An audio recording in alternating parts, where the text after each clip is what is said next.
Hello, everyone, and welcome back to Raising NA. This is episode Checks Notes 15.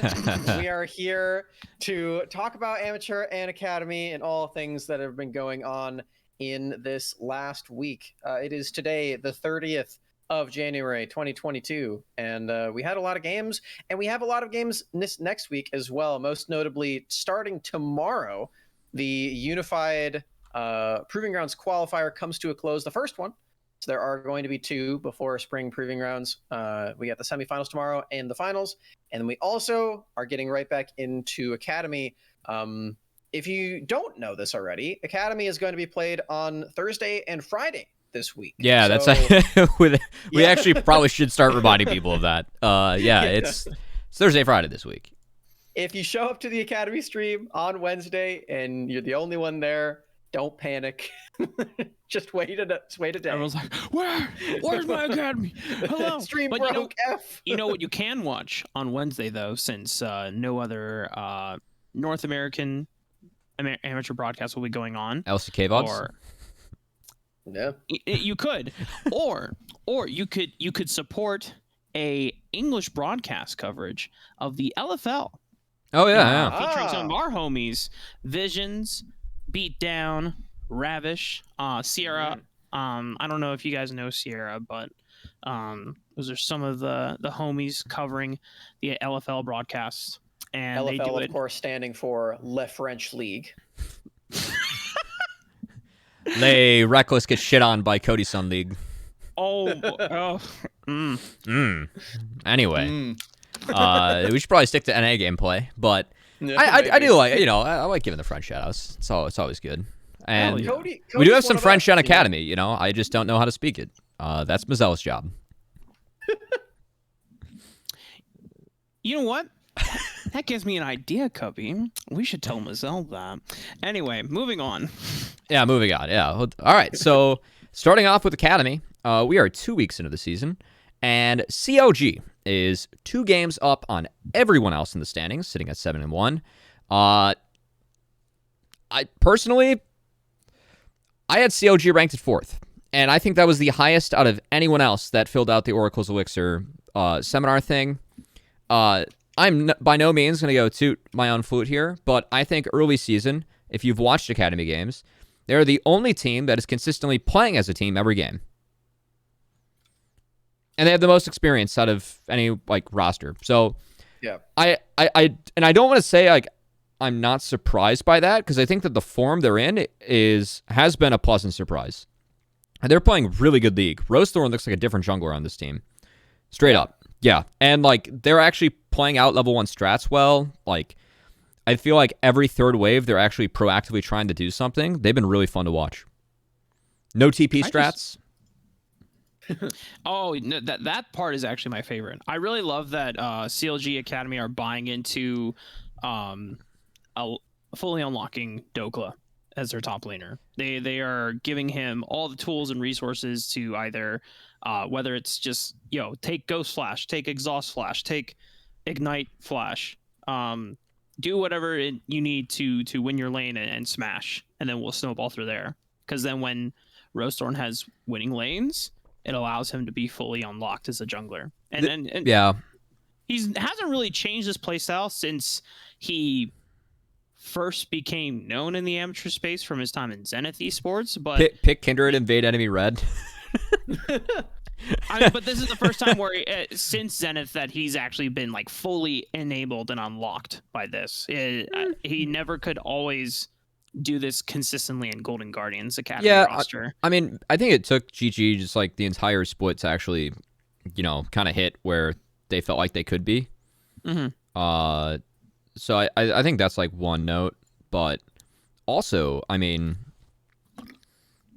I just think that this team's playing, I feel like they have the most cohesive view on the game as a team at the moment. Yeah. They're winning playing multiple strats. Which no one else in Academy is doing. I know from talking with some, teams and players too, behind the scenes, right? It's if we don't get X, we're doomed. I mean, it's really early season. There are Visa issues. COG is also dealing with some Visa issues too. I think Triple should be in this week. but I actually like all full rosters should be here this week. Oh, that's good. Yeah, but I find it. The thing that surprises me isn't that COG is playing well. I expect the COG to do well, especially early in the season as a roster that, has the most experience out of any other Academy team. I'm just surprised by the form they're doing well in and the fact that no other team really feels cohesive at the moment. I mean, that's like really where I sit in Academy. It's like COG is playing consistently. Yeah, COG is consistently playing good league. Yes, they're making mistakes, but also like the game against Immortals, game 2, where they just like fucking balled out and said, all right, we're going to 2-man this Baron and see if we can come back from the 10-2 Kassadin. And then they did it. Like, what the shit? I mean, like, that's actually just like ridiculous. So, yeah, I don't know. I've been a fan of like what they're doing early season, and I want to see. It feels like they're the team to beat. So I want to see like who can actually really challenge them in a best of 2. Yeah, I think that also they're just, whether it's in communication or they're just mentally on the same page when it comes to team fights and identifying the threats they want to neutralize first, more than anything. It's very rare for when teams are presented in a flank scenario and they're being pincered that they can decisively and unanimously like understand we're going to collapse on this flank. Sam, did you see this fight that they had where it was around the dragon? It was the 10-2 Kassadin game. No, I'll do the cats in the game. Yes, I did see this. Okay, Yes. It was the dragon fight after they got the Baron, where they like isolated the Scion with a Cataclysm and then like rotated down the bot river to like dodge out. Like that was really high level shit. Like that was really really good gameplay coming out from COG. Yeah. They're also I like double taked when I saw that they like won that fight and then the game, because I was like, oh, there's a like a million kill casted and this game's over. I'm gonna look at the other stream. Yeah. And I looked back and they won. I was like, I was ready. I'm rewinding. We'll talk about Immortals later because they made some pretty big blunders to drop that game, right? And I am wearing my Immortals hoodie in support of the Mortal team this past week, and the fact that I can't wear green on broadcast, so we're just knocking that out now. But I mean, I think that for me, that was the best moment that I saw from teams this past week. I think it was either that or probably the Harry Armeo setup that they had on Ryoma in game 1 when he was on the Vex with Ignite, and they just totally fucked him. Like, Armeo 3-camped mid, traded 1-for-1. Ryoma had Ignite, and then the wave was frozen on him, and the game was over. Like, it was actually just over. Like, it was really gross. Also, COG is the only team that I want to see pick Graves. Actually, Bradley has an okay... TL's playing it too much, but there were some games that Bradley played Graves where it's like into like 3 or 4 melees that I feel like it's good. Drop ego and pick Gragas, guys. That's all I'm saying. It's really all I want. There have been a few times where people are picking Graves and the enemy team already has like Victor Jin or Corky Caitlyn. I'm like, how do you touch that team unless and then the only time I can maybe accept it is like, okay, if you go full lethality and you're just willing to trade your life to get I 60, think 70% HP, you know? I think the way that Blippo's, I mean, I hope that most people like are watching Blippo play Graves because I think that some people are inting into him, but I think that how he plays it and like how he builds it is the best right now. Yeah, it's the Chad. I still feel like the Graves that was played today in lock-in game 1 was a shit pick, and you just pick Gragas there and you auto-win, but, that's whatever. Yeah, I feel like Graves is really overrated. But I like how COG's playing with it. Like, they actually use the prio of Graves well, so it ends up working out for them. A lot of teams just pick it like, all right, we're going to blind it, we'll weak side it, we get pressure through 6. It's the same Then thing we get that people did outscaled. with Jace in the past, man. And they just like, oh yeah, we blind pick Jace and then we don't have to touch it. It's like, then what's the fucking point? Yeah. So yeah, I'm so definitely in that COG's been a really big and pleasant surprise. I've been a big fan. In terms of where else we are in the league, the next 2 teams that we have tied for second, what everyone expected going into the start of the season, 100 Thieves Academy and Dignitas. huge. Yeah. Those 2 are definitely in the same tier in Sam, everyone's tier list. Have you caught any dig games? Yeah. I have. Okay. Well, firstly, the gameplay has been really fun. it's not nothing is ever going. Nothing to at touch Academy the, is really the clean right now. Twitter, Yeah. The Twitter content that they're coming up with is amazing. That's honestly my favorite part about Academy right now. Not even the gameplay, I feel it's just those bad interviews. about like the broadcast and how we're handling it because it is good, but I feel like we're almost like beating it with a dead horse now. We're like we use it like 3 content pieces. We're just like this is really fucking funny. Like let's just run this, right? It's too funny. Yeah. Yeah, but no, I have been very pleasantly surprised. I like full egg on my face. I thought Eclipse was going to be one of the worst players in the whole league. Yeah, we all did. It's like far from the truth. Mm-hmm. Really proud of him most of all on this team for coming and making it look a lot better. I don't know if I can fully say that I'm impressed by their bottom lane yet. But I think the top side with like the new blood is looking really solid. I'm really thrilled to see them doing well. I think Spawn's actually been having a really nice season so far. I like Spawn and JJ, I think have been playing well. The thing I like about Dig is that there are games where they get behind and they fucking send it, and like there are like I feel like them and COG have both gotten more wins early in the season just because they're the team that's like, hey, we took engage tools and we're just gonna fucking go. Because like COG winning that game against the Immortals Cassinan was illegal. Like that, if you play that game out from there 100 times, they probably only win 4 times. Like being realistic, right? I think that Dig's win against Team Liquid, that was the last game of the second day mark where they flipped Baron and then won on that Baron. Like, that was a big mistake from TL, but once again, like, I think XU and JJ are actually, they have a really good idea of when to pull the trigger. And Eclipse does too, because there was a game that they played where it was, oh shit, I forget who are they going up against. Who are they going up against? It's early in the season, let me look. I think it was the FlyQuest game where they had Eclipse on Gragas and Spawn on Jinx, and then they played that fight in Bot River really slow around like a later dragon and won it from there. Oh. I think it was against FlyQuest. I think it was game 1. It was like one of the very first games of the season. Like that was Spawn's having really nice moments in team fights, which is definitely something that I wanted to see from Spawn. I know, like from talking with Spawn earlier in the split, he said, I feel like I need to have more highlight moments for myself. Like I want to like be more confident stepping up and make sure that like I'm able to like show off like the skill that I have. It was like something like that. I have in my DM somewhere, but that was a moment for Spawn where like him and Eclipse, they got in sync, and they like Spawn ended up cleaning up the last 3 kills of the fight. Like kind of looked like what Han Sama did today against EG game 3. But yeah, no, like Spawn's having. I think Dig's been a really pleasant surprise. They're just willing to send it, and I think that XU is. There have been some games that XU is just fucking straight up taken over. Like that second game against FlyQuest, I think it was 4-0 on Lee Sin at like the 5-minute mark. All right. Which was the series when XU had a Gore Drinker at 8 minutes into the game and 5 kills? That was the. Was it against C9? I might be confusing this with C9. Now, I will say for Dig, their strength schedule has been really piss. Like I think that the only good team they've played so far is Team Liquid, and they did go 1-1. Actually, no, they got crapped on by GGA a little bit, but they also played poorly. They played FlyQuest, C9, C9, GGTL, TL, 4 teams, yeah. So I think they're like a little bit high in the standings, but there are some nice moments. Yeah, I was curious what you thought about the longevity of them being at like top 2 right now, top 3. I still think they're a bottom 4 team, but they're better than I thought.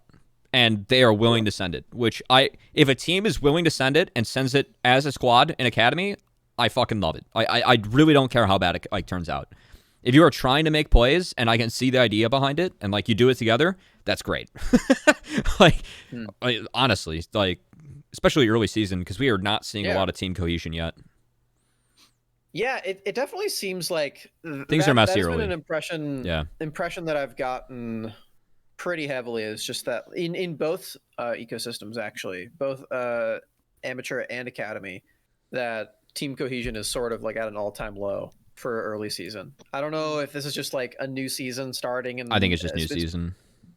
It's probably the case, but Yeah. coming from the end of summer to the beginning of spring, I guess is just gonna have that happen. But we're definitely in the pits of it for both, for sure.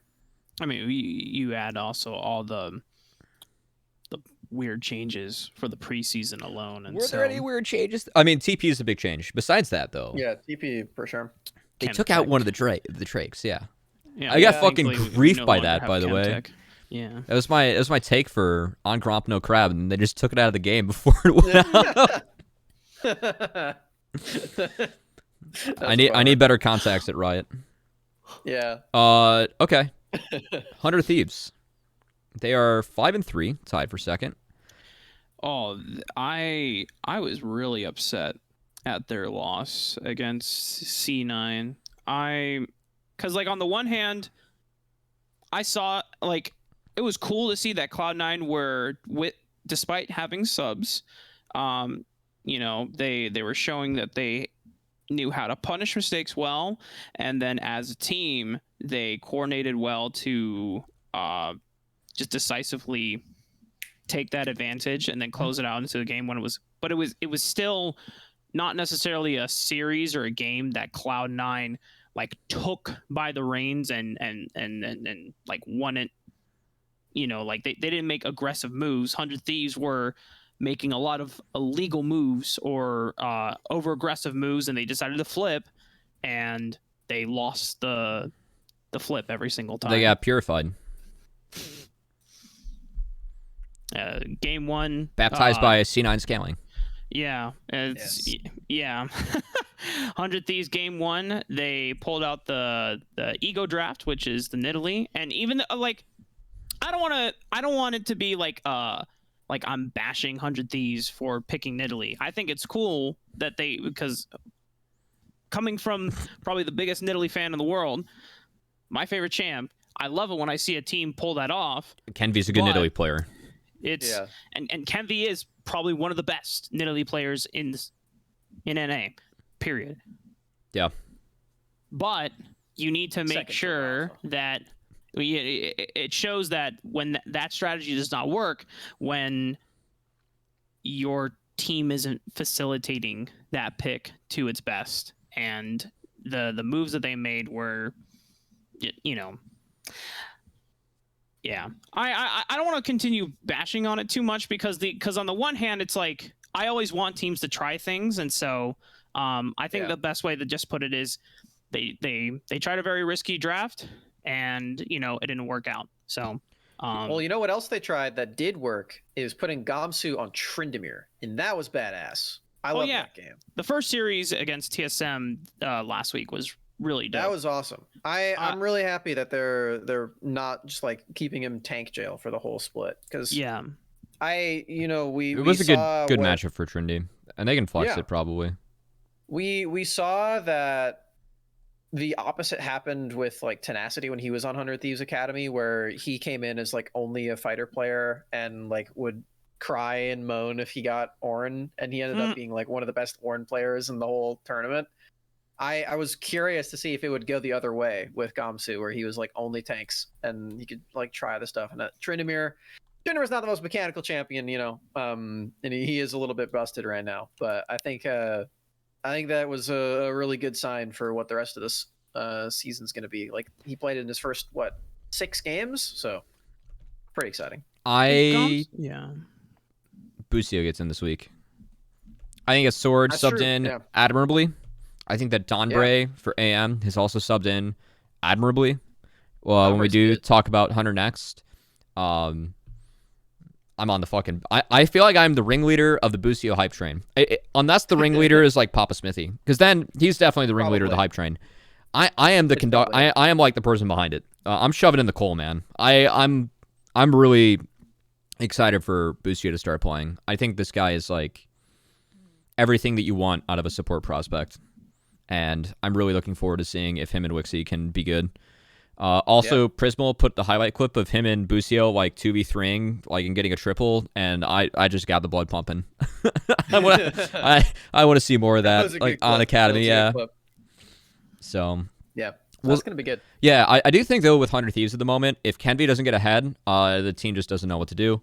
And I don't know what Jimmy and English is like. I know that there was one play talking with the 100 Thieves camp that like there was a clear miscomm in terms of like he's still picking up English, right? So I don't I think if we see weird looks from that team, I might give it a pass due to I don't want to give it a pass, but I think that some things might be chalked up to comms. And like maybe things aren't like maybe not everything's getting picked up at the moment, but I still have high hopes for this team. I will say though that they are 5-3 and their strength of schedule has been pretty weak. I mean going 0-2 to C9 with 3 subs is not great. And then they 2-0'd FlyQuest. They split with GG. And they 2-0 TSM. And I think Fly and TSM, I mean, they're at the bottom of the standings, but they've also been looking really poor. So, yeah. I really want to see him get tested. Yeah.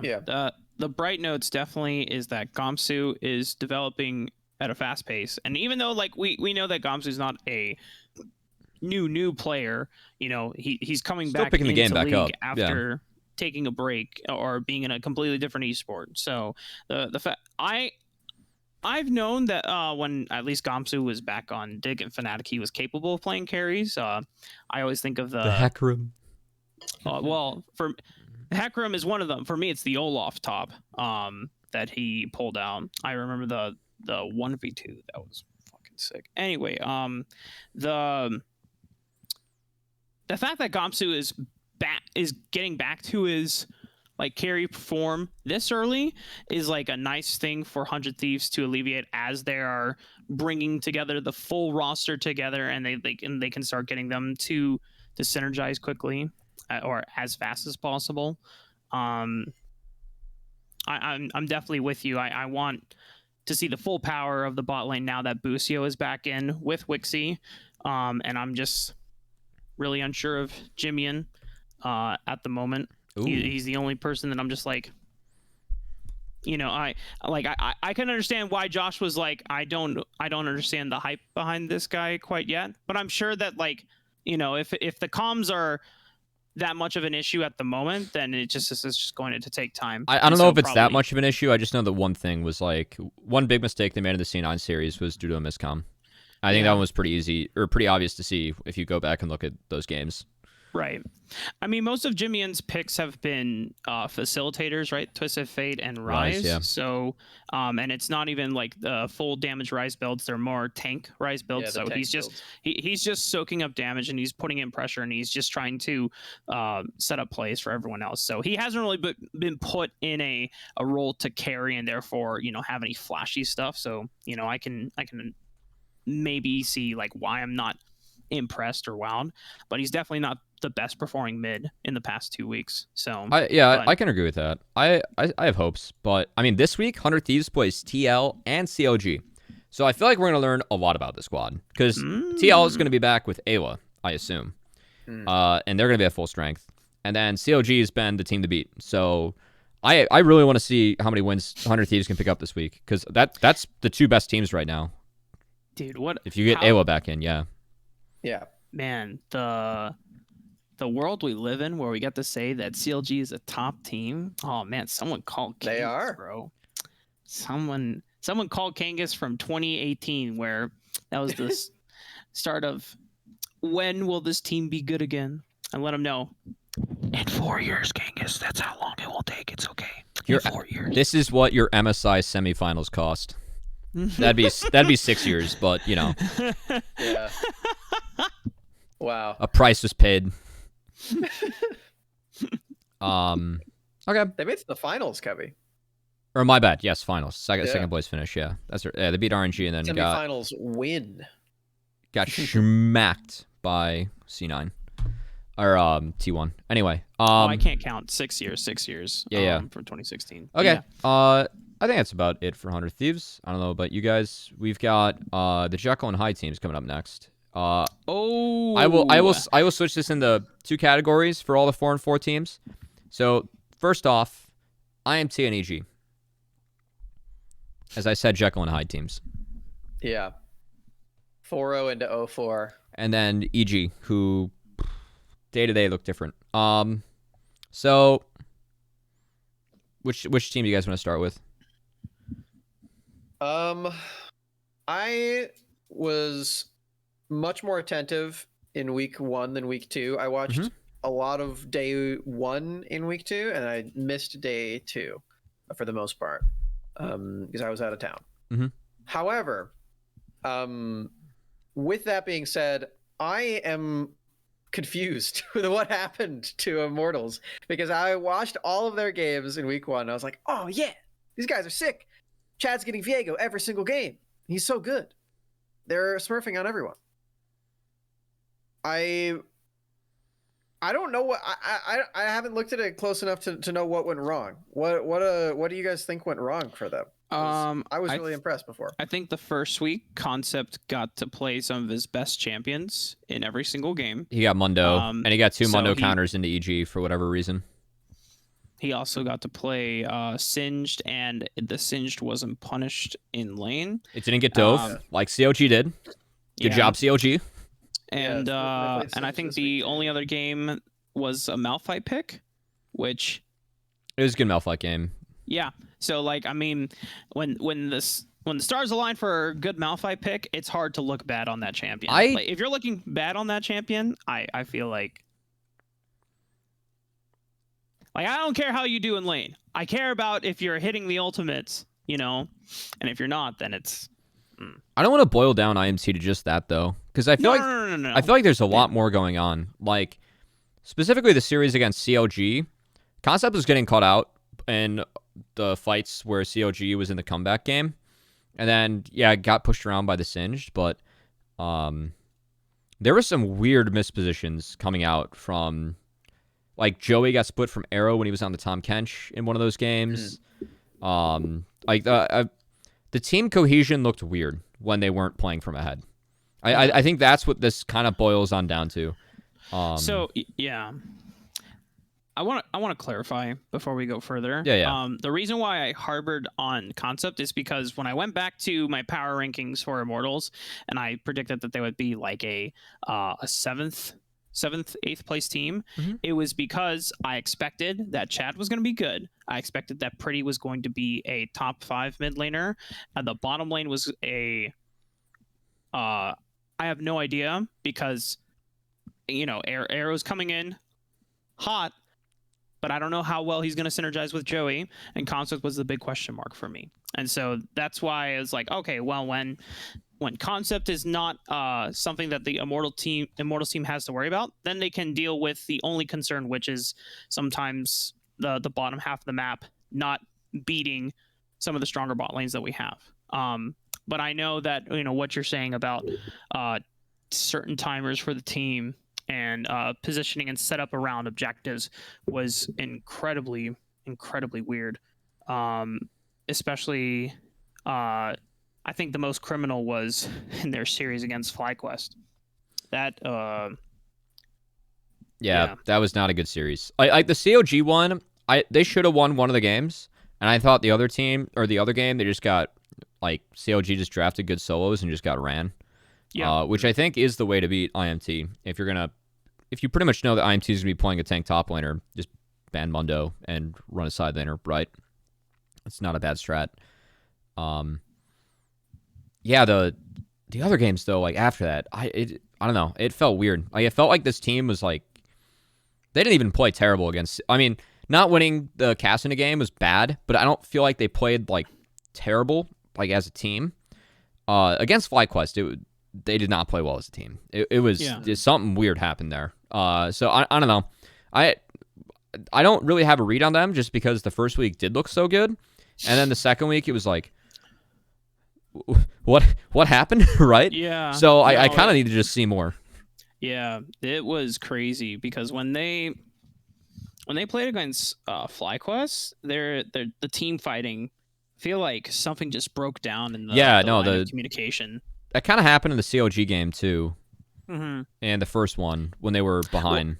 Yeah, Fights got weird.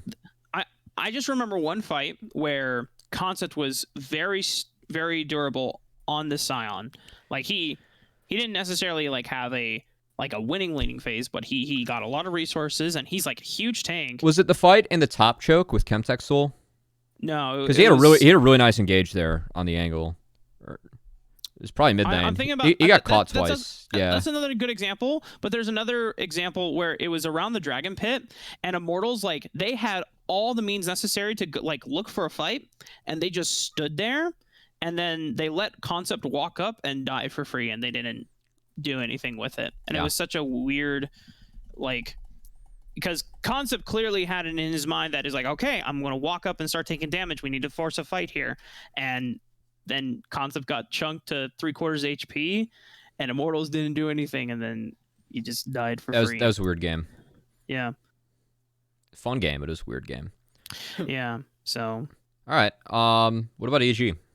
Live Evil. Live Evil. Kaori is really good. Yeah, that guy's really, really fucking good. He's so good, and I'm sorry for even thinking of doubting this guy. That was nuts. I mean, I think that's my strongest opinion of them. There was a top 5 team that almost had them as their starting AD moving into this upcoming season. Ooh. I think that team might have revealed themselves too. One of the builds that TSM was tossing around included Kaori, or Kaori, I should say. That makes sense. Is that how you say it? Kaori? Yeah, I guess they're a big anime fan, so it's Kaori. That's what I was told. But yeah, I think that I don't know. I feel like the one set they dropped to Immortals, like they blinded Vlad, and then Surdy like went for tank v tank matchup against Concepts when he should have picked Alawi in the Mundo. The Alawi would have been lit there. I remember him hovering in, and then I was sitting like in the break, like I was like, please, for the love of God, pick Alawi, right? They did not do it. Alawi slams Mundo. I'm waiting for someone to play it. I've been wondering like what the premier Mundo counter is going to be, because people are trying a lot of different stuff and none of it seems to be sticking. Like I think people have been trying like Ornn, which is just not fun. Yeah, the Ornn matchup kind of sucks. Alorum tried Aatrox and that did not look good. That one's okay. Yeah, I at least understand the idea, because at least you can get his passive with 1 Q and then you have your other 2 Qs. But I like Camille. Okay, I could get behind Camille. You just have ways to like deal with it and get around it later. Me too. Right. Yeah, so I think that O2 from EG was actually pretty weird. And then the rest of their schedule, they 2 had FlyQuest, which doesn't surprise me. The GG series was literally just like each team just ran each other, and that was the series. Like Tony Top ran the first game as Gwen, like he just got fed out of his goddamn mind, and then Surdy picked the mirror matchup, and then they just ran Tony, and then it ended in 23 minutes. So that series was weird. And then the TL one, that was, or no, yeah, the TL one. The TL one was also kind of weird. That was day 1. Shit, what happened in that game? I had to go look at the pick ban. In their first game against TL? Yeah, in that 1-1. Surdy got a solo kill on Bradley. Yeah, it was kind of lit. First game, that's right. That really struggled. That was against Bjergsen. Yeah, Surdy like hard carried the game on Akali, and then they almost brought it back. I feel like EG is a better team than where they're at in the standings right now, and we'll get better. I want Surdy to have faith in himself. I want Surdy to be Surdy. I feel like when this guy plays his shit, he's like actually really good. So, yeah. Side note, Jake just sent me a video of him playing Leaf Blower, so it's a massive W. I told you, man. He still plays that. Oh boy. Prismal, for anyone who's out of the loop. Oh boy. On first name basis. It's for an upcoming content piece. So. All right. Well, you get the tease here. But anyway, No, Evil Geniuses is just an incredibly volatile team right now, so that's why they have mixed results, and when they hit high, it's fucking lit. Like it's such a fun team to watch, and when everyone is pretty much like at their peak and feeling themselves, then they can clearly be like a top 3 team in the league. But I think they're going to be really good at. I'm hoping they're really good by the end of the season, because I think if Surdy if Surdy's set up to just fucking send it, when this guy sends it, he can do some ridiculous shit in the Rift. And I think the only top laners that can really hang with him right now are Dilko Viper, and Viper's that TSM has their own issues. So, yeah. All right. We've got. I want to say the last thing about Evil Geniuses. Yeah. I'm actually pleasantly surprised about SkyTech doing. He's landing really well. Mm-hmm. Yeah, I thought he was going to be the weakest player on that roster. No cap, because I never saw anything of him. I think everyone did. But he's been. Obviously, Cowrie's been the most consistent performer, but SkyTech has been like the second most consistent performer on that roster. The top side has just been either fucking lit or, oh no, do something. Why are we blinding Vlad into a Mundo player? And that's where we stop. Yeah. All right. Other 2 teams at 4-4. GG versus TLA. Ryoma versus Harry. We did see that, and it was a thwomping 2-0 for TL. I think TL is like when Ayla gets in. I think the TL should be the best team. Yep, they should just. They really should be the best team, and I think that they actually did well this past week, going 3-1. So. Who are they playing next week? They're playing 100 Thieves and Immortals. IMT. You think that if Ayla's back, you think it's 4-0? Fuck it, yeah. Okay. Yeah. Cool. I'm down, man. Ayla did just win lock-in. I'm the biggest Ayla fan. I mean, if we want to talk about lock-in, we can talk about how Grief. How I did not like EG's drafts. I feel like EG's drafts did not give them the best chance to win these games. No. But anyway. Yeah, I think Ayla is phenomenal. I can't wait for him to get back on the squad. He and Jan just are such a powerhouse duo. And yeah, I'm with you. I just want to see like how they look, and I really want to see them play COG. Like in current form. Which that will happen. Is that week 4 or week 5? Week 5. It's week 5. Wow. Well, no, it's not even week 5. To get back. Oh, really? It's week 6. 'Cause it's a little bit of a weird schedule. Yeah. They play each other week 6. Week Gotta 6. wait a while. Well, like I said, that's okay. It gives Bradley more. Because they it's because they played each other at the beginning. Oh of yeah, the no, season yeah, already. COG. Oh, that's okay. right. They beat Bjergsen up twice. Yeah. TL, yeah, that's when that was Rose Rhino. Thorn kick, baby. That was Rhino having a tough. Still getting used to getting Academy Leagues a little bit. Yeah, you said he performed a lot better this week though. Yes. So that's good. They played Thresh Jarvan in 2 games and he was really good. And then the last game that they played against Dig was a team throw. I'm gonna chalk that one up to just they started Baron with like red white Aphelios and then just didn't kill it fast enough and it got stolen and they all died. Yeah, it was a hell of a game. Dig Baron is a good thing. Yeah. Go XU, my man Lawrence. All right. Our bottom 3 teams. We have C9, FlyQuest, and TSM. C9's been playing 3 subs, and they somehow 2-0'd 100 Thieves, which I still can't really add up. What I will say is... We skipped Golden Guardians, by the way. We can talk oh, about shit. That Yeah. amateur, No. No, we need to talk about GG. I don't know. I don't have a read in this team. Like, they don't have Violet yet either. I think Ryoma's piss smurfing.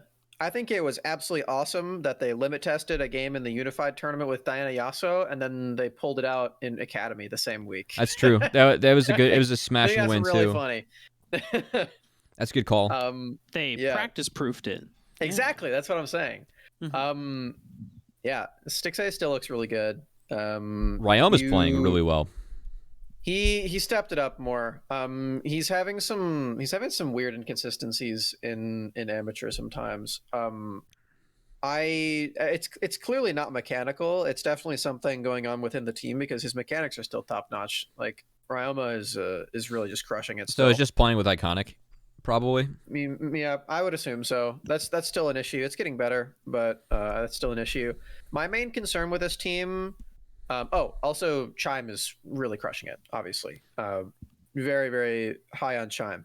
Main problem that I have with this team is when they are blue side and they have to blind pick Tony Top.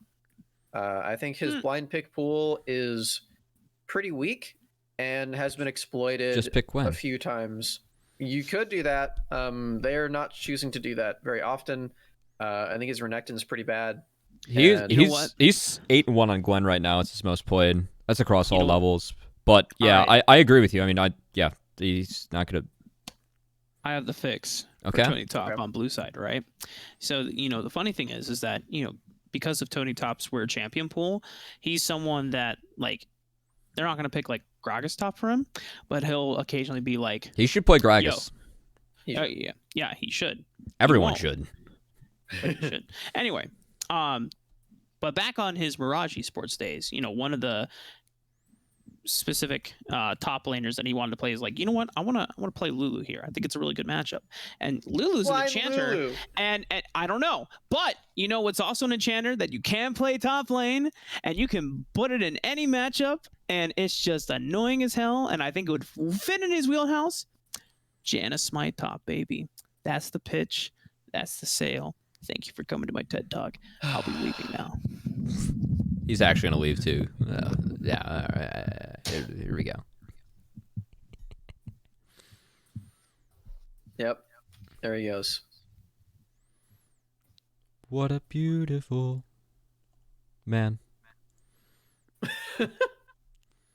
He's got the lights going. Boom. All right. Is this the Eve lighting? Yeah, it was also my Janna? excuse to turn on my background lighting as well. I think that Tony Top is not playing great in lane right now, and if anyone wants to see an example of that, you should watch Amateur Finals on Tuesday, as it is likely that Hunter Next will be playing against GGA. And there could be a top can. Man, that's a mean plug. No, That's a disrespectful. It's a pretty plug. honest plug. Well, they have to be immortals to get there first. They do. But we'll get there after. They do. Yeah, I think apart from that struggle that they will need to figure out as a team, this team is really good. The reps are very clearly it's valuable. helping. And I think I think the biggest question for me is, now that rosters are in order, are teams going to actually like follow in their steps and try to play more games by just hopping over to amateur? I think they probably should. I think it would be a good call for a lot of these teams to do that. And I hope they do. I don't think everyone has the same approach. And I think if you have a big staff or one of those is your in-house day with your LCS team, then it's not worth at all. But we'll see. That's an interesting take. I will say that.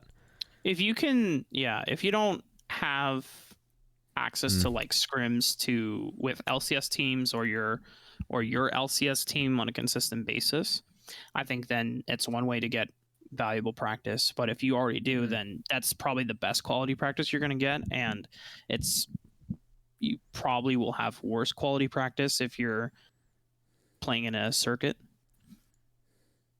Yeah. Like unless you play it specifically to play against 100 Thieves next, I feel like that's valuable for sure. Yeah, but then at that point you should just be like, yo, 100 Thieves next, you guys are kind of nice. You want to scrim this Saturday and hold hands, Well, you can't do that on Monday. That's game day for them. Okay, but Saturday's open. Anyway, I guess so. Anyway, yeah, I think that the Hunter Next versus the GGA is actually going to be a banger, but they have to get there first. Yeah, they do have to get there. Yeah, I think the Tony's not playing out lane states well, and I think Iconic is like off. Diana Viego has been not able to create pressure leads. That's a really small sample size, but yeah. I think other junglers are playmaking better and funneling themselves better at the moment. So I don't know. I have a weird read on GGA because I have the most tape on them, but I still have no idea like what the team is like where they're at.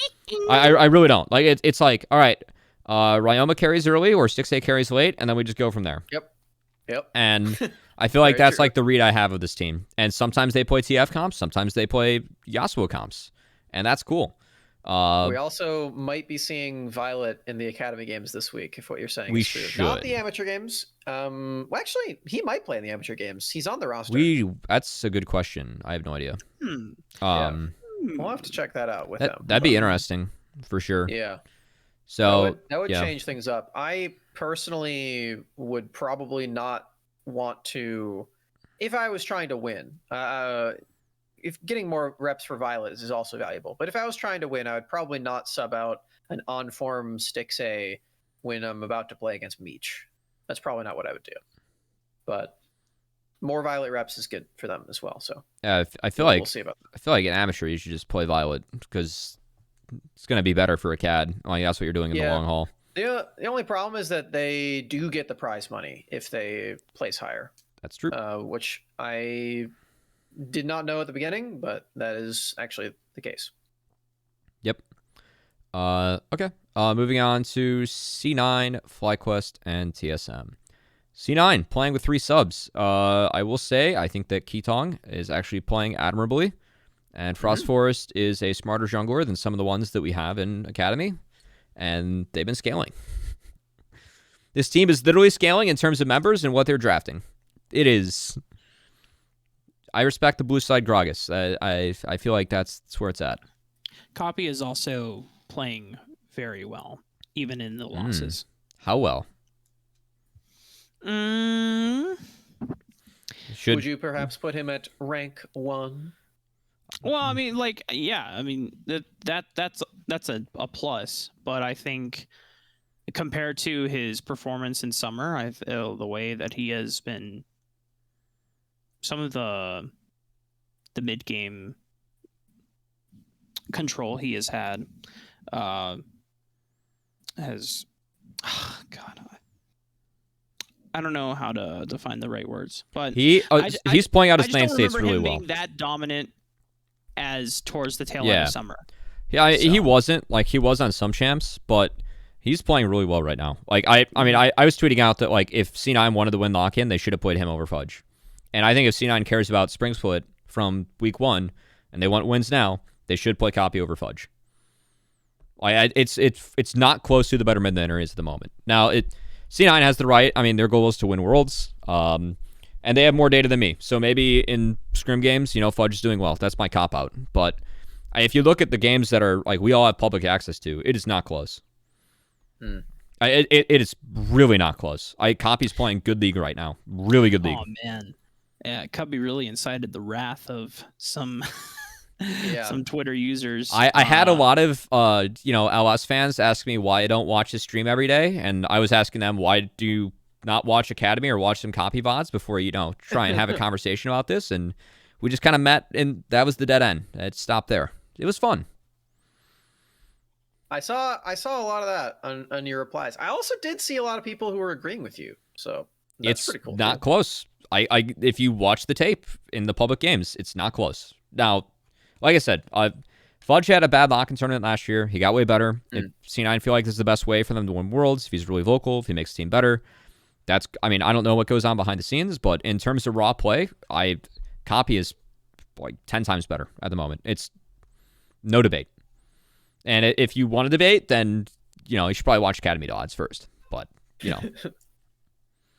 So yeah, I think that Copy's playing really, really well. And I know the team's 3 and 5, but they're playing with 3 subs. He's playing out his lane states well, and his Akali is It went like 7-2 and 4 in a loss, and it was like going fucking schnuts every single team fight.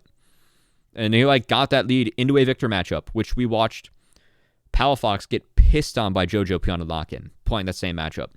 He was down like 5 CS. Now this is Academy mids, but still he's playing matchups really well. Oh. So yeah. What are your thoughts on King? I don't know. I think in the Okay. in the games that they won, King gets to freely position, so he gets to maximize his damage output. So I mean he looks great obviously in the games that they win. And he doesn't look great in the games that they lose. So like, but I don't know how much of that can really be allotted to King's fault. If they're not scrimming with him and he's Well, I able don't know to if Berserker's in NA yet, is the thing. He was not, but yeah, so C9 Academy was probably scrimming with King in their practice these past few weeks. You can't have But Sven scrim against Sven. But now that they're like getting into, the season, like what do you like? They said that King would be playing comp games and not be scrimming. So do they make a third team with like these guys and just like have them scrim on their own and King scrims with them? I don't know. But I feel like the most accomplished Oceanic player of all time is just getting the shaft. So I like with the scenario, and I mean Sven kind of is too. But I mean the org said they signed up for it. They signed up for it. Great. I hope that it helps their team do better at all levels. One of the interesting parts of this season is how LS's coaching ends up panning out. Like, it's a really interesting narrative. C9 is yet to pick Renekton. Like, stuff like this, right? So I kind of want to say, like, want to see what ends up happening. That's kind of where I'm at. But yeah, King's playing well, but I mean, he's how can you value him as a player? Like, if you're like another org, I don't know. I feel bad for the guy. So stuff. Well, I guess that's Cloud9. FlyQuest or TSM next? Mark, what'd you see from FlyQuest in their 2-0? Yeah, let's play FlyQuest. Spyrex stepped up. And even in their first loss of the week, Spyrex looks considerably better than week 1. Week 1, Spyrex was just fucking lost. And I don't know if it was like a confidence issue and it was just nerves playing, but like I saw this guy live play at Gateway Legends and Smurf. I mean, yeah, the level of play is, considerably weaker across the board, but he was playing against Doxa. He was playing against Robbie Bob. These are not schlumps. So for mids, and he, like when he played Rise at that in collegiate, he was so unafraid. He was so confident making plays. I saw this dude use Destiny 3 times defensively on his Twisted Fate. We never saw an offensive ulti once until like 20 minutes into the game. That was so bizarre. And now, and I don't know if that's like they just couldn't calm correctly on when they wanted to make a timer on Philip's side of the map to snowball him. Also, Yuji just was also looking lost. I mean, this whole team, like as a 5-man unit, looked lost in the first week. But I kind of expected that. Second week, Spyrex was actually back to what I expected for him. His Victor was kind of like what I normally expect for him. He had a good Victor game, yeah. Monster. Yeah. And UG was actually also on the same page with Diamond when it came to looking for fights and engaging. And Philip has had some pretty solid games as well. Both of his Aatrox games, like laning phase, not that amazing, but team fights, solid. Yeah, I feel like the Aatrox pick, like people have weird reads on that, but I think when Philip's picking it's a good read. Sorry, Sam. Yeah. Oh no, it's okay. I think it's really telling that the the Twisted Fate team in Collegiate, aka Maryville, never gave Spyrax Twisted Fate because they know that it's not his strength, even though like that is the way that Maryville has played for years, and they're still playing with. That's kind of fate. Yeah, that's kind of fair.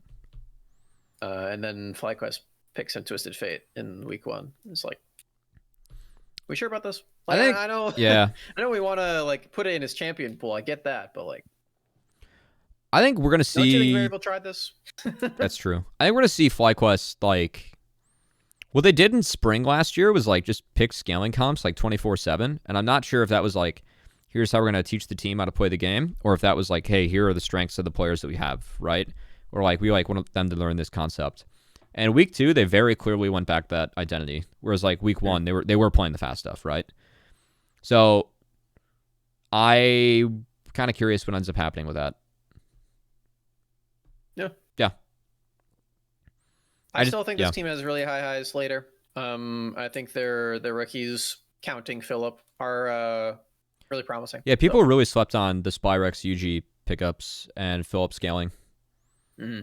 Including maybe better. Yeah, and still got Diamond Tomo like as a bot lane. They're one of the 3 bot lanes that stuck together, and that should be okay.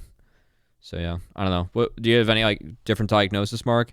The team's like just straight up not playing together. So like that's kind of my diagnosis. Yeah, no, that's exactly right. I mean that's what happened week 1.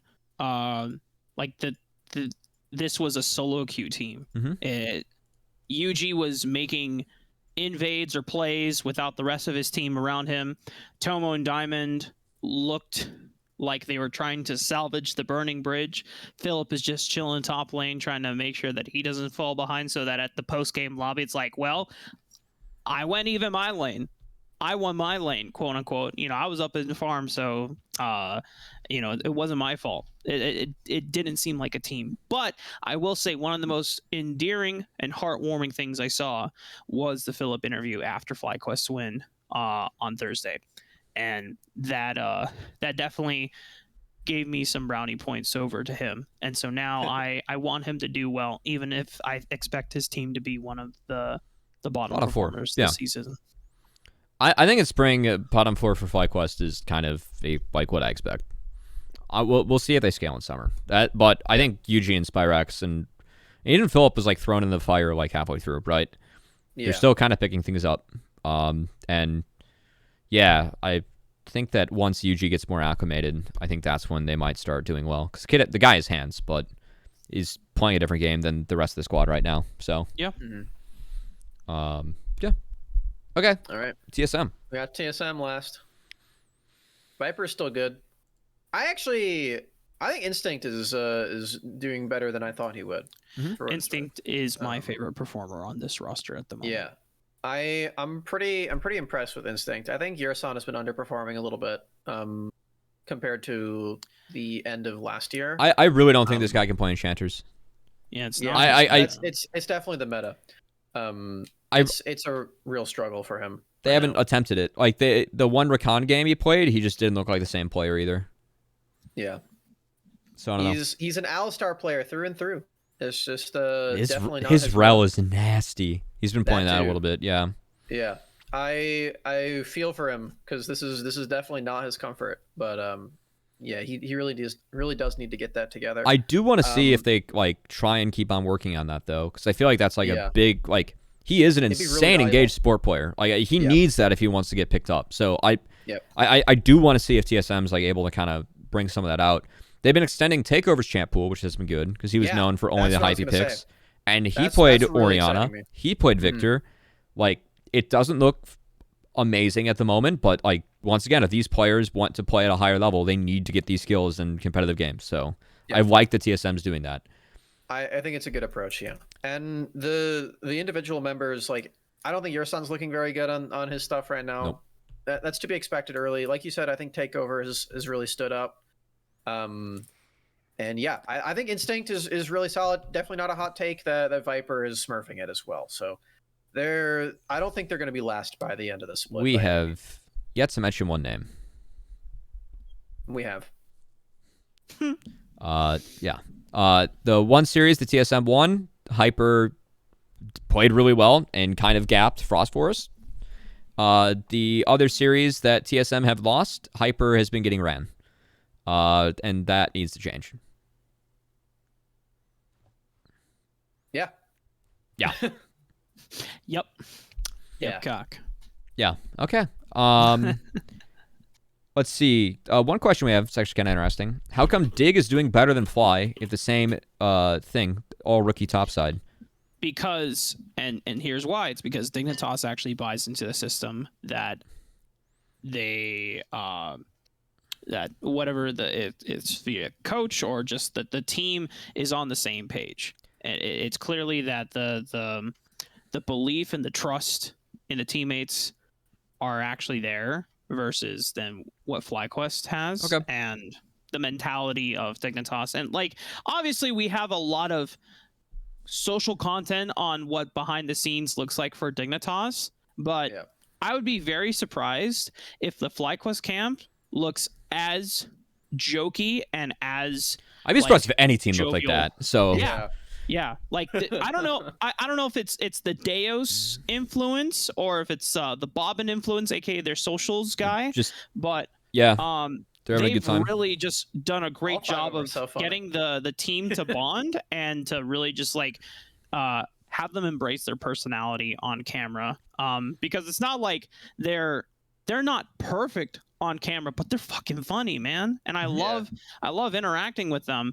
And I think they've done a great job of getting them to unapologetically be themselves. Like, you know, That's a good way to Eclipse put it. may not be Yeah. like the best performing player in Academy, but he's by far one of the funniest people in all of Academy. I love his interactions, videos are so man. I think he's good. played pretty well so far this season. Just Yeah. throwing that out there. I mean, The yeah. He's a editor also Gwen has Gragas very good enjoyer. sense of humor. Yeah. Whoever is filming and editing these videos also Yeah, has a very they're good having a good sense of time. humor. They every time that the video ends and it's just like one of them going like dig win instant cut. Yeah. I start cracking up. Yeah, no, shout outs to Bobbin. Bobbin was actually really fun to work with as spoiler. We have some content with the Dignitas Academy players coming out this week, so that's going to be fun. I had a great time talking with them, and I already have like a previous relationship with JJ and XU, so it was really fun talking with them again, making this Sweet. piece. All right. I'd say the one other thing I'll add is I actually think that Dignitas have had the easier strength of schedule. FlyQuest Sure. actually have the best win out of all of them, or both of them. guess And 100 I still, or yeah, not 100. IMT. I do think in the long run, I have faith in the hands of FlyQuest over the hands of Dignitas, but I love the fact that Dignitas are pulling the trigger as a team at the moment. Yeah. But also Dark. Also a really good meta for XU. Yeah, The, it like, is. early Yeah. game junglers are like his Leeson, exact Jarvan. style. He's been Yep, doing did really well. well on the Jarvan. Yeah. Yeah. Cool. It's really All right. It's amateur time. Woo. Okay. Also, wait, before we cut away from Academy, we have some more people viewing now. We said this at the top of the show, but we're gonna say it again. Academy is played on Thursday, Friday this week, not Wednesday. So if you show up to the Yes. Academy stream and it's completely empty at 4 p.m. Eastern, don't panic. Just wait 24 hours. Actually, And, do panic. Panic as much as you want. Yeah. But anyway, that's for anyone who's watching live and can catch that at the beginning. Amateur. So finals and semifinals and then finals are tomorrow and Tuesday for the first qualifier. There are 4 teams left. Those teams are 100 Thieves Next, Golden Guardians Academy, Immortals AoE, and the big surprise, Winthrop University. Huge. Collegiate upset, out. making it all the way to top 4. Any throppers? Yeah, for sure. I guess we should start with Winthrop. These guys are sick. They're playing without their main jungler because Frost Forest was scooped up by Yeah. Cloud9, and Mordio has really stepped up and played his stuff. Yeah, Like, that guy's he's playing like a crackhead. Like straight He up. is. He's like That's just what Ignite he does, Graves, though. like walking in level 1. Like we're just playing no Rek'Sai, fucks given. playing Kha'Zix. Yeah. It's a fun time. I find it He's, funny too. Really entertaining. Because this guy's so old. I actually coached against him, and I might have played against him at some point too. Because he's originally hailing from Robert Morris University. So Yeah, that's kind of funny. But Yeah. that was a big surprise. And I think they Yeah. really caught Wildcard off guard with that. And I also think that Wildcard, like, I would not give this team red side. Like, Ivano and Mubud have pretty unique champion pools. Yeah. I would not give them red, because if they get to counter both solos, like, you get this shit where it's like Cassiopeia, you get the fucking Echo. GP, and what else is Mubud doing well on? I think Wukong was the other pick, or Jax. Did he play Jax at all? He's. I'd have to look at it again. Okay. But, he didn't play anything too crazy. But like they've been getting their last week. wins because they're getting red side, and no one respects the bullshit they can pull. And I mean, It's props to pretty them, nuts. right? Like they're executing on it. But I mean, they're playing shit that no one else really plays, and I feel like you can't take it all away. But don't give them red side. Red side's so broken in amateur, especially this patch. It's too much weird comfort for them. If you And don't I play think people Gragas, are getting overloaded by that. if you don't play Gragas, play red side. That's my motto for this patch.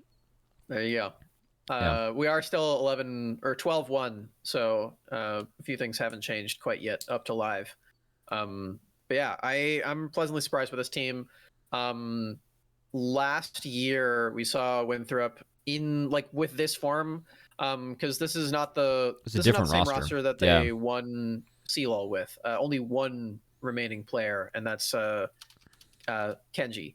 They don't have Saskio. Vex is in. Ivano is mid over Doxa. I already mentioned Frost Forest. And then Mabud is in over Hybrids.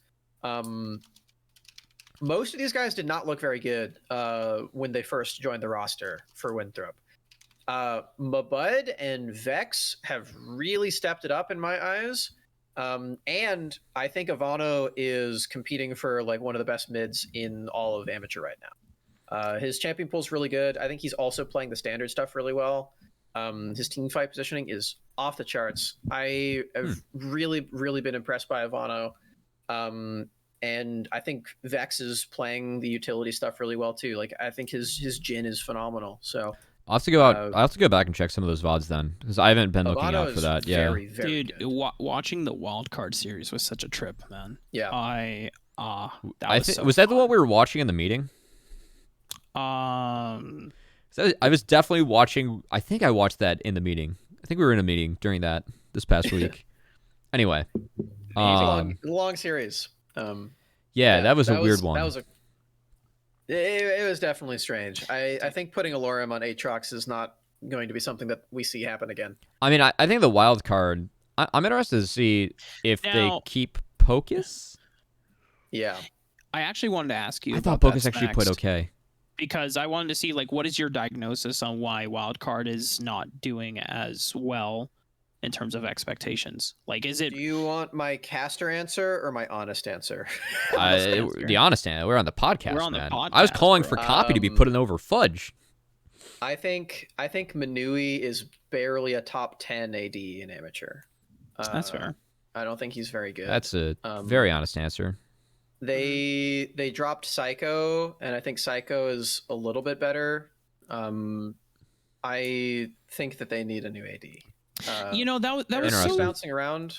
I think like if they somehow can convince Gorica to play on this team, that'd be really sick. That would be a sick upgrade. Yeah. Lynx is playing on Taco Gaming, which is an unpaid team. He'll probably stick around because they actually do have some points. But if they pick up him, I hope that roster plays together, man. Trickster, Doxa were running kids. I thought they were gonna win their series against GG. I thought they actually could. Yeah. But yeah, that's my main take.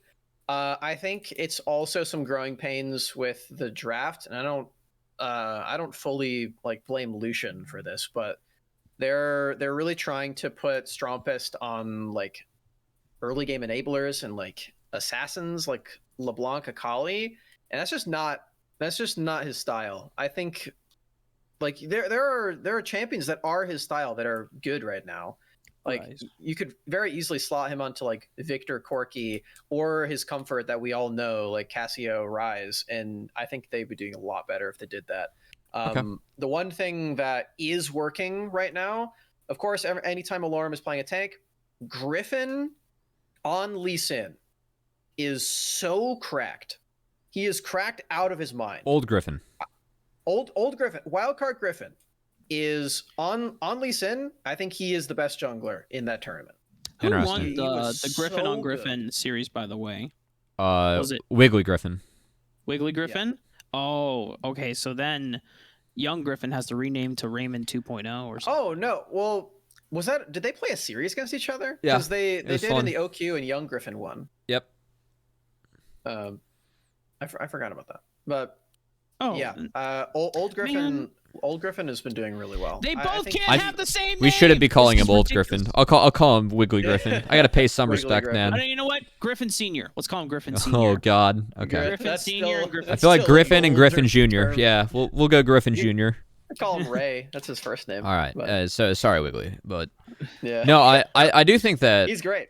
I think that wild card top side will they should be good moving forward. I think that games for them they're just not they weren't playing together yet. I think that Yeah. they just weren't there yet. So I don't know.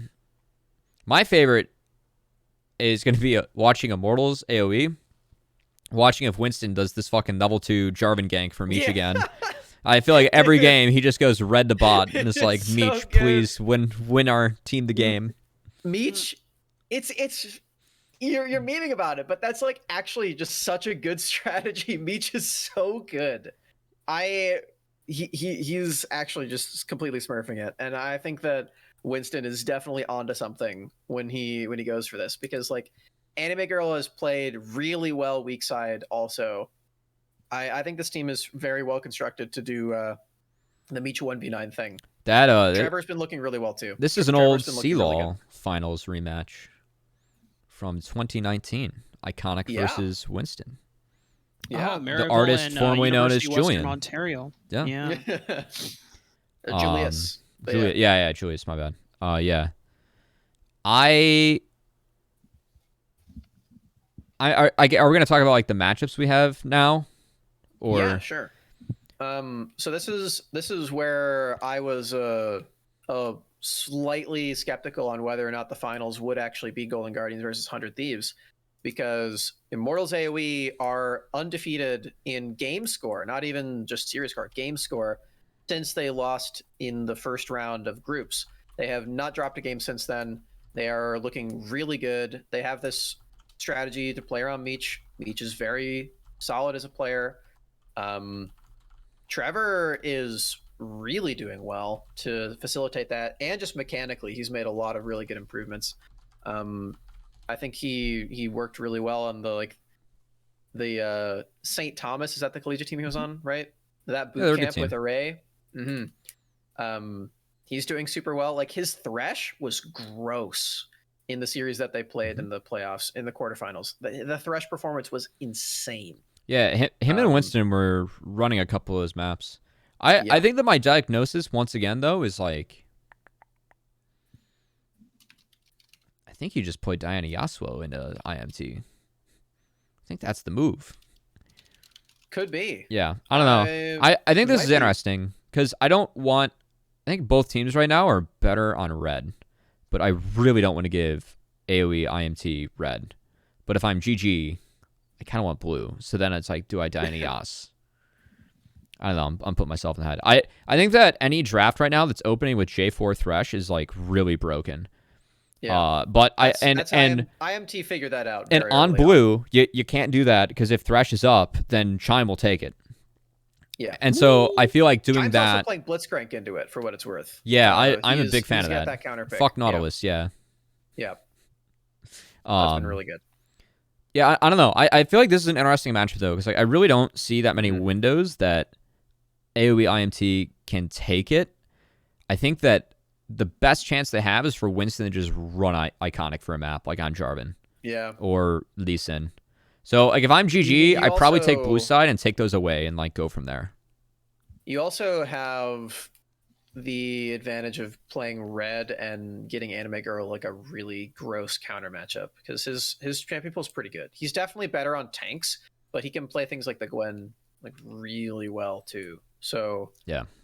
that's another avenue they can take. Although even if they do that, I would expect Anime Girl to still be on weak side patrol. Yeah. So I don't have access to POVs, but I talked to someone who does, and they're like, yeah, actually, Anime Girl's like has a good POV. Like apparently, this player was like, it's like when I saw Anime Girl coming through the like all the scouting grounds shit that was like going on in the off season, I was like, oh, this person's just abusing Gwen Mundo.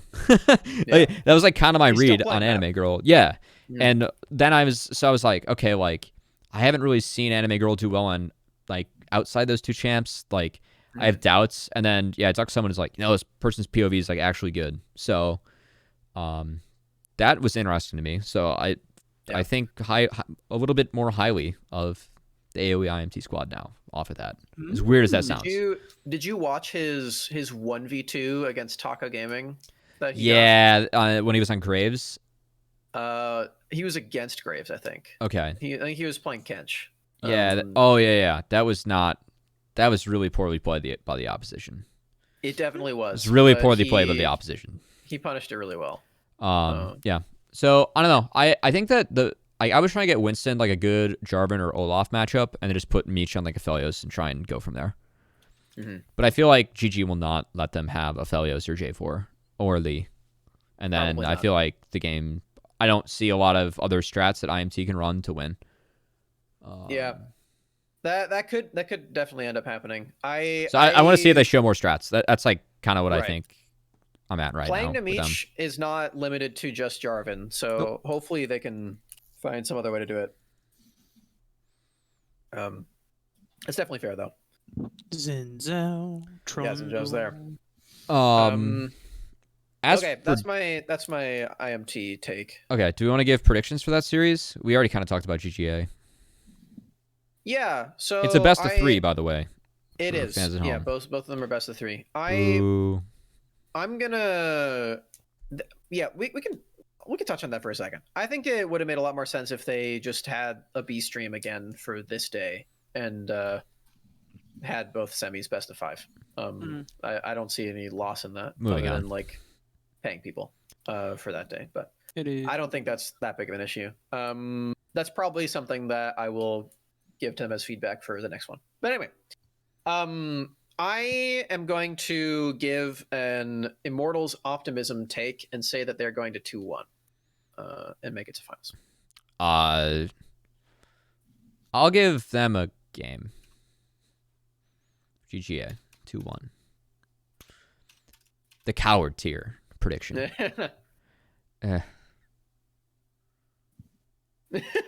Instant regret.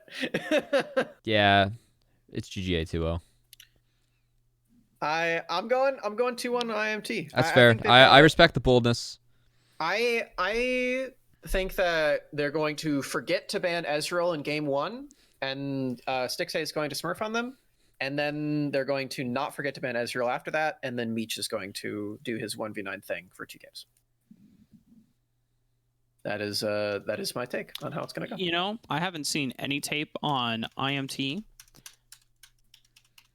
Not really, but I know that it was the most criminal thing that Meech didn't get to play amateur last year after his competitive ban. And I think he has always been one of the best ADs and should have been competing for top 3 ADs alongside Array and Arrow last year was he playing for summer?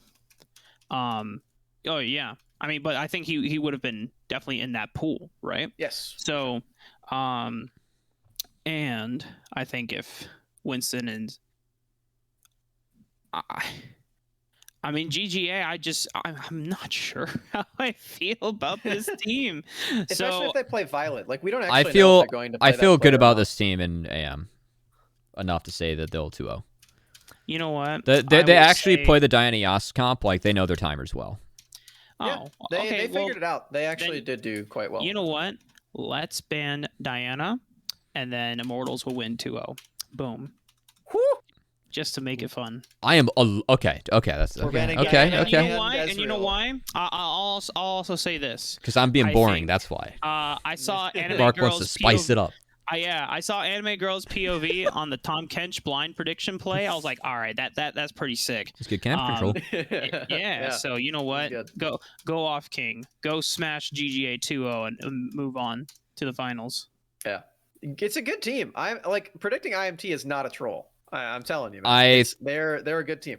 I think if you watch what Ryama's been doing in Academy, it's kind of troll. But he did do the same thing to No Team in game 1 also. yeah, Debatably even worse. But yeah. No Team took No Team took a game in that series though, right? Yeah, they did. Yeah, dude, Griffin's That was Diana the- timers was so fucking nuts that game. Dude, okay, Well, that was this the is a game tangent, that but this 15-year-old was is the really game- fucking good. he is. Yeah, Griffin's really solid. Yeah. The game that he won against them was when Golden Guardians were limit testing their Diana Yasuo so they could test it. Oh, that's the one they won. play it. Okay. Yeah, that's the one they won. Who did they beat with the Diana Yas game? He hit some insane Diana timer where like he flashed to get it might have been against Meech because it was a Jinx. I don't know. Jinx's flash coming up in like 10 seconds. He just flash and goes. Like he just fucking sends it, right? Yeah. And then Griffin's good. they kill the Jinx, they get the Baron, and like if he misses that window, I think they just like kind of slowly bleed out and lose the game. And he's like 1v3, like went in on a turret, like they got the kill and got out. It was nuts. That was like one of the crazier reads. He's also he knows how to funnel himself, which I think is really valuable as a jungler. So I'm a fan. No team is one to watch out for the next tournament. Yeah, for sure. I'm a fan. I think they could have very easily been a top 4 contender if they didn't play against G2. I think that kid's good. Yeah. Also, Dragoon's been doing really well. I've been liking that. I think Blaze has champion issues. But Snack, say it with me. Say it with me. what am I saying with you? Dragoon. Oh god. Yeah, he's been doing well. Good really times. well. I've been impressed. Okay. Okay. Well, we have one more quarterfinal. We do. Semi. And Even it is one a more best of semi, and 3. then- I know. Feels like Yeah, quarters, sorry. but you know, we're we're semis. So 100 Thieves is playing against Winthrop. We already talked a little bit about Winthrop. For 100 Thieves, they played their way through Evil Geniuses. Does anyone to not touch on, have this game 2-0? We just talk about they're 100 going to win Thieves. 2-0. Yeah, so I think they're going to beat Winthrop 2-0. But to talk on their EG game, because I want to give some props to Evil Geniuses Prodigies. I think that team has 2.5 players that I am like really, really excited for, and I think will probably be in Academy next year if their trajectory continues the way that it is right now. Those 2 players are Faisal and Sketch Dreams, or just Sketch now. I think Perry's doing really well. That was my half. Perry could definitely do that too. I mean, you can make another league of junglers, so Yeah, that are all good. You really for can. sure. There's so many good junglers. But anyway, I think Faisal and Sketch are really, really good. They are top tier in their role. And Faisal in that series was dealt the blind pick into sniper hand. And that's not where you want to be. Also That's got dealt definitely not the what you want. on second crash that sniper causes. We are going to send 3 top, and you will die. Yeah. Also that hand. That happened to him too. It's worth noting that Faisal did still solo kill him in the game where that happened. In the first game, Camille versus Fiora, he solo killed him bot lane later on. Yeah. So Faisal, very good player. What has been laning phase like for Sketch? Because one of the things that I got excited about when I first saw him on AoE last year, this was a roster where when they first debuted at the beginning, and it was RBM Dark He's with Wings. Fizzy, right? Yeah, and he was with Fizzy. And there were some moments where I was like, whoa, what's happening with RBM and Darkwings? They're not like looking, they weren't standing out. And then Teamfight Sketch was just a fucking monster. He was just cleaning house. So that's definitely a main strength of his. I actually have been really impressed by his lane. It's going to be hard to continue this conversation without addressing that I think Daption is really underperforming. He's been really struggling. I think his trade patterns in lane have been pretty bad. And he also really likes to do this thing where he will take a bad trade in lane, recall at level 3, and then roam and leave Sketch alone. And Sketch is often forced to like 1v2 the lane. And I really don't know why that's happening, but it happens like very consistently.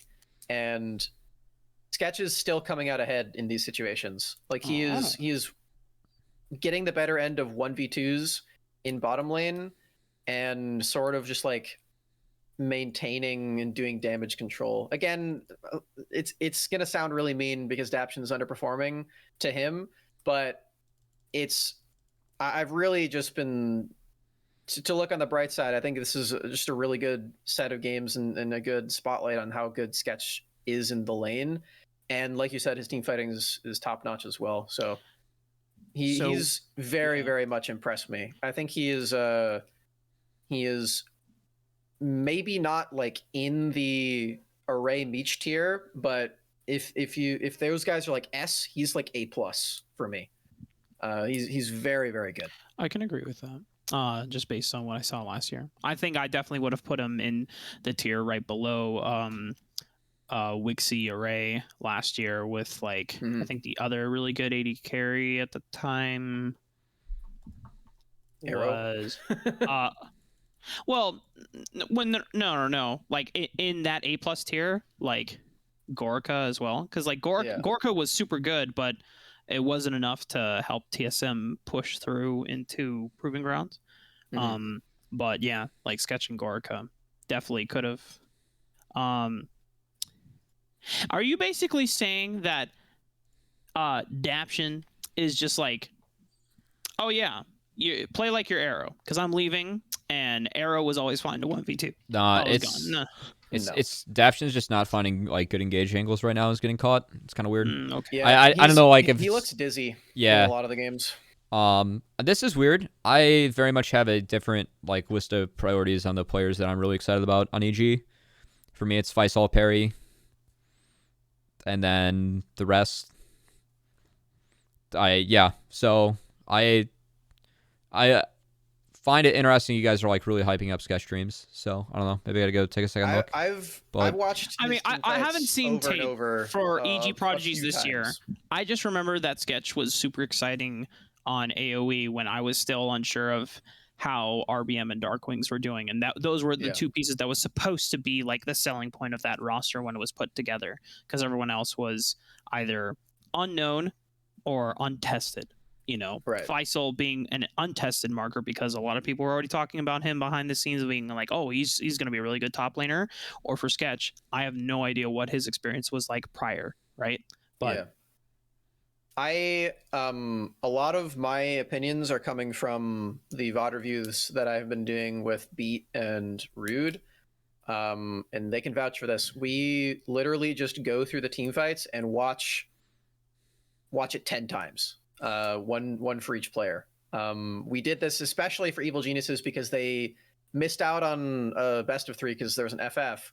So we had to watch their games like even more closely. So we like really heavily watched these guys, and let me tell you, Sketch's team fights very good. He is definitely holding his own in those. All right. So yeah. That's the EG take. We spent a while on them, but I expect that they'll make it to Proving Grounds and do well later. So I don't feel too bad about that. 100 Thieves next. We do know that Sword isn't playing, right? Because he's not on the roster, right? Is that correct? I think he's still in there as a sub. Oh, is he? Yeah, but that's actually a good question. Let me look. Does it matter? I'm gonna look at it right now. No, it doesn't. Like for the it result doesn't of matter. This matchup, no. But I do want to look for it just to be thorough. I think that the way that 100 Thieves loses is if they just get busted by Winthrop Cheese, and I will give Winthrop this. Once Mordio gets tempo in the jungle, he does know how to snowball it and play into bot pretty well. Kenji actually, I don't know if he's running the Rift or not. If he does, he's doing a good job of it. So yeah, but he is on the roster, by the way. I just found it. Sword is there, so Sniper he might play. Yeah, Sniper and Sanity at this level are so fucking good. It's actually a cheat code. Yes. Oh And my Fnatic. god. Yeah. Fnatic is the same. It's actually a cheat. It is a cheat code. So yeah, I think 100x is just gonna win everything, and we'll see how high they go in PG. Yep, agreed.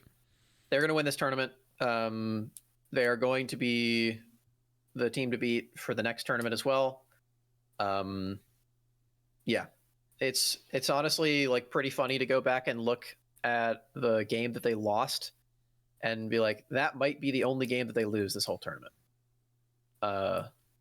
In groups, so that's really interesting.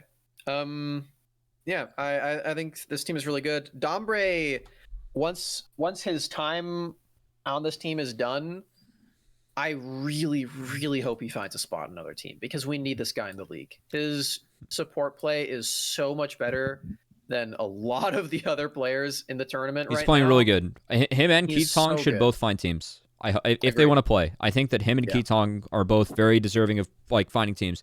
And I was having this discussion like another Discord like the other night. Outside of jungle, everyone kind of complains about the talent pool in NA. I actually think in terms of people that are on teams or not on teams right now, support has the best talent available. Like if you think, if you think Keatong, Donbray not on teams, like those are both players that are decent. Like they are like top 5 players outside of Academy, like in their role, like easily. Trevor's doing well too. Kenji's doing well. Chime is also in this tournament. I don't know if you count him. No, he's already in Academy. Like Yeah. I can't like every other role that like has that is like already employed, right? Sport's not. So Yeah. it's kind of weird. I'm really interested to see where they go going to OQ2. Yeah. I really hope that they land on a team. It'd be really good. Mhm. That would be a marvelous solution to the Dombre problem and the wildcard problem. Honestly, I don't think the Pocus has been the issue. I don't think I Pocus was is that bad either. I was but going back and I did watch wildcard VODs the one night. I was like, Pocus is playing these fights fine. His Soraka was surprisingly good. Mhm. Although Winthrop was really trolling by getting hit by every star call. But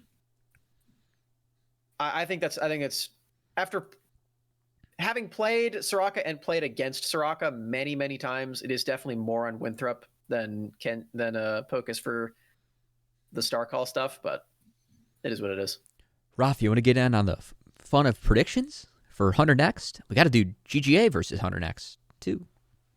You mean Well, I 100 next versus Immortals? Oh, that's Yeah. true. That is true. But I 100 think next the prediction is the same. 100 next are going to smash any opponent that they go up against. I think- think it's going to be a good series against GGA. Actually, I think I'm just going to say it goes to 4 at least. I think it's 3-0 either way That's fair. for 100. I have faith in GGA that they're good enough. Like they've improved enough to, not get hand checked egregiously this time. If Stixay is playing and any team forgets to ban Ezreal, Golden Guardians has a chance. They have a to win win the game. con, yeah. Yeah. Their pairings with Diana have been really good. I've really liked the Diana Yumi with the Sivir and the Ezreal, and the Kaisa too. They're pairing around it really well.